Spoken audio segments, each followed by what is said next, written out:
Salut, c'est Dika. Si je vous dis triple meurtre, une chose avec une lueur rouge dans les yeux, une mystérieuse noyade, un ancien devenu un espion pro-soviétique ayant perdu la raison, un kiosquier au comportement étrange, deux pêcheurs qui disparaissent, une enquête policière pour le moins maladroite, carnage au bord du lac. Faut que je vous en parle.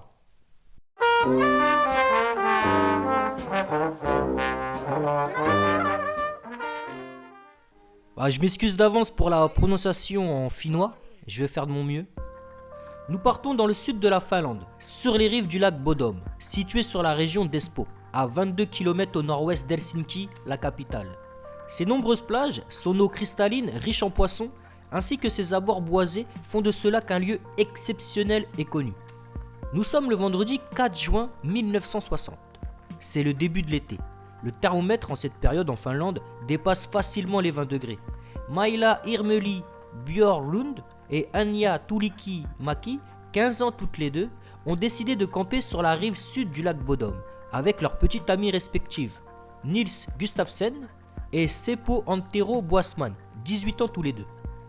Ils font le trajet en moto jusqu'à une péninsule aux abords du manoir Doita et plantent leur tente. C'est un endroit connu et apprécié des campeurs.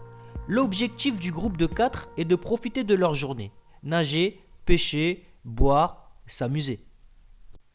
Le lendemain, le 5 juin donc, les corps de nos amis sont découverts vers 11h par un menuisier du nom de Risto Siren lors de sa séance de jogging.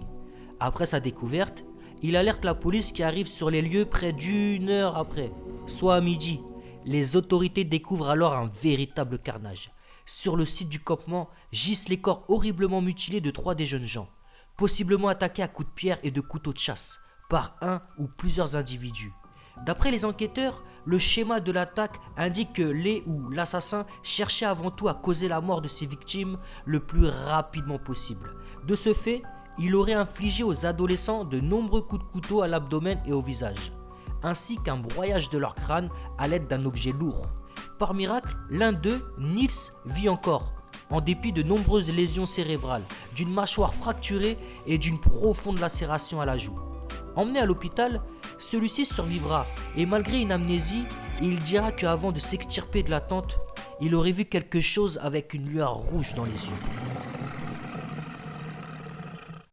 Les premières investigations troublent les policiers. D'autres détails intriguent les enquêteurs, à l'image de la planification quasi diabolique du tueur à l'égard de son crime. Tout d'abord, ce dernier a soigneusement dissimulé les chaussures des campeurs, avant son attaque pour sûrement entraver leur possible fuite.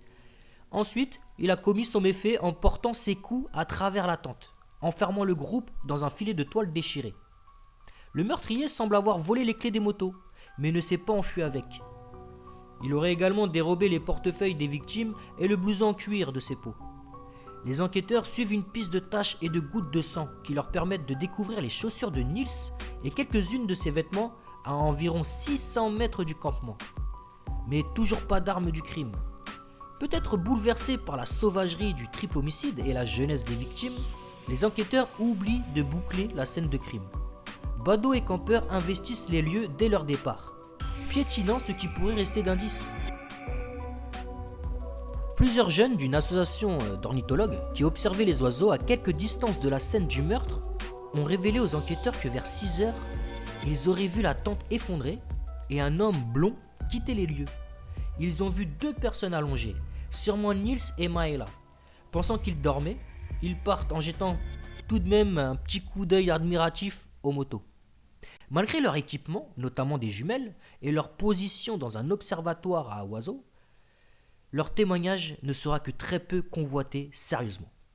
Nils arrivera par la suite à faire un portrait robot de l'assassin qui correspondra au témoignage des jeunes ornithologues. La police arrive néanmoins à trouver un suspect. Non, plusieurs suspects, même trop de suspects. Et tous ces suspects, c'est des suspects sérieux. Les enquêteurs pensent tout de suite à Pauli Luoma, un prisonnier en cavale au moment des meurtres.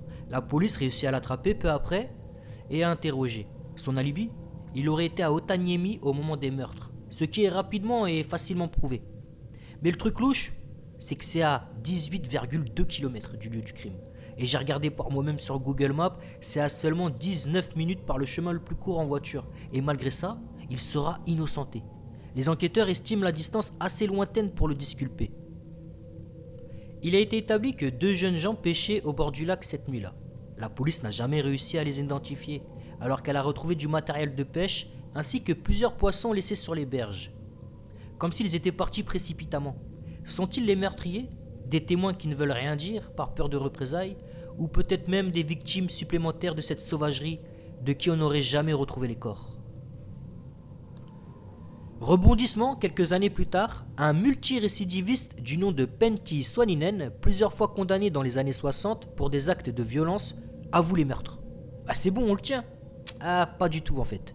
C'est à l'âge de 24 ans, alors qu'il était en prison dans le comté de Kuopio, qu'il a avoué avoir commis les meurtres du lac Bodom. Le jour du massacre, ce petit délinquant violent, alcoolique et toxicomane traînait bien dans les parages. Il résidait à proximité d'Espoo. Cependant, les interrogatoires menés par la police n'ont pourtant pas été très concluants. Manque de cohérence et se trompe à plusieurs reprises sur des questions simples. Ses problèmes psychiatriques, le jeune homme est mythomane et psychotique, et son jeune âge au moment des faits, 15 ans, empêche la police de prendre ses aveux au sérieux. Est-ce un aveu sacrificiel pour détourner l'attention de la véritable personne qui a commis le crime?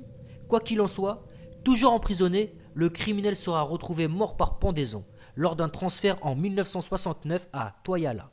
Est-ce un suicide ou un meurtre maquillé car peut-être qu'il en savait trop?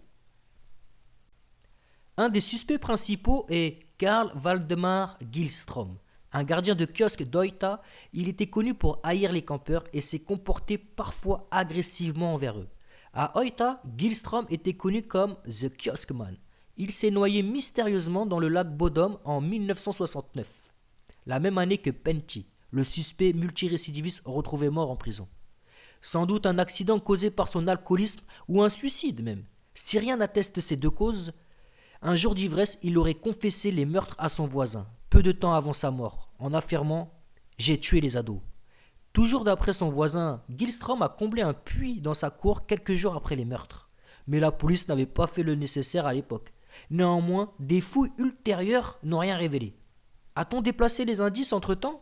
Selon la police, la femme de Gillström a déclaré qu'elle était restée éveillée toute la nuit du 4 au 5 juin et que son mari n'avait jamais été loin de la maison.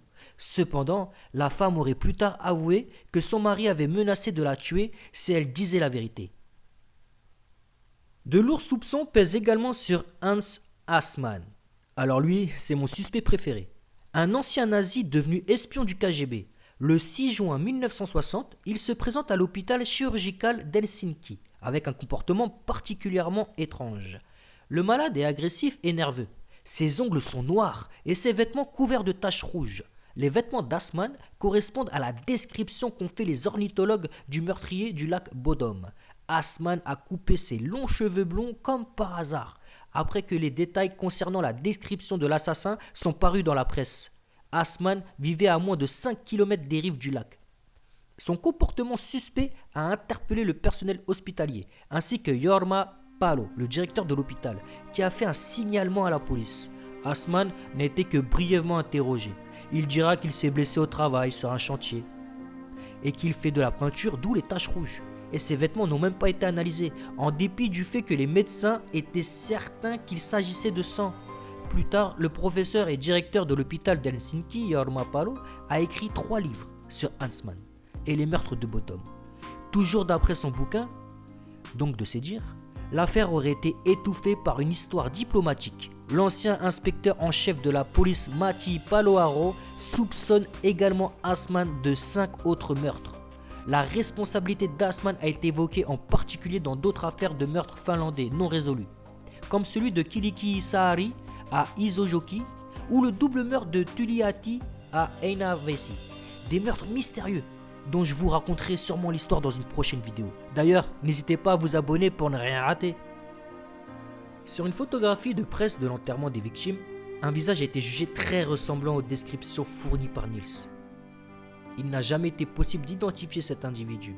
Pour ma part, oui, certes, il ressemble au portrait robot, mais le portrait robot ressemble fortement à Assmann. Les 3 sont-ils les mêmes? C'est la question que je me pose. Malgré tous les suspects et les différents témoignages, certains locaux et même les médias commencent à parler d'une bête, au pouvoir surnaturel. En effet, une vieille histoire locale parle d'un cryptide humanoïde avec une lueur rouge dans les yeux. Rappelez-vous, ceci correspond au premier mot de Niels lorsqu'il a été réanimé. Mais cette théorie restera dans le folklore et ne sera jamais prise au sérieux par les autorités. Fin mars 2004, près de 44 ans après les meurtres, Niels Gustafsson, le seul survivant, est arrêté par la police. Il est soupçonné d'avoir assassiné ses 3 amis. Début 2005, le Bureau national d'enquête finlandais déclare que l'affaire est résolue, sur la base d'une nouvelle analyse des taches de sang. Selon la déclaration officielle, Gustafsson aurait été pris d'une crise de jalousie meurtrière envers Maila, sa nouvelle petite amie. L'assassin s'est en effet particulièrement acharné sur elle, tandis que les 2 autres adolescents ont été tués, disons, moins sauvagement. Les blessures de Niels, bien que notables, furent moins sévères.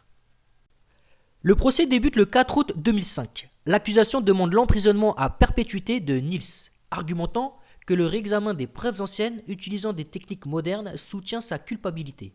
En particulier, aucune autre trace ADN que ceux des 4 campeurs n'a pu être retrouvée sur les objets de la scène de crime. La défense soutient au contraire que les meurtres étaient le travail d'un ou plusieurs étrangers et que Gustafsson aurait été incapable de tuer 3 personnes, étant donné l'étendue de ses blessures. Le 7 octobre 2005, Gustafsson est acquitté de toutes les accusations et l'État finlandais est condamné à lui verser 44 900 € de dommages, en particulier pour les souffrances psychologiques causées par la longue période de détention préventive. L'histoire est à l'origine du nom de Children of Bottom, fameux groupe de death metal finlandais. Plusieurs de leurs chansons sont d'ailleurs consacrées à cet événement. La tente est conservée au musée de la police de Tampere, en Finlande. Un film d'horreur finlando-estonien réalisé par Taneli Mustonen, sorti en 2016, a été inspiré de cette histoire. Aujourd'hui, ce crime aux multiples bizarreries n'est toujours pas résolu.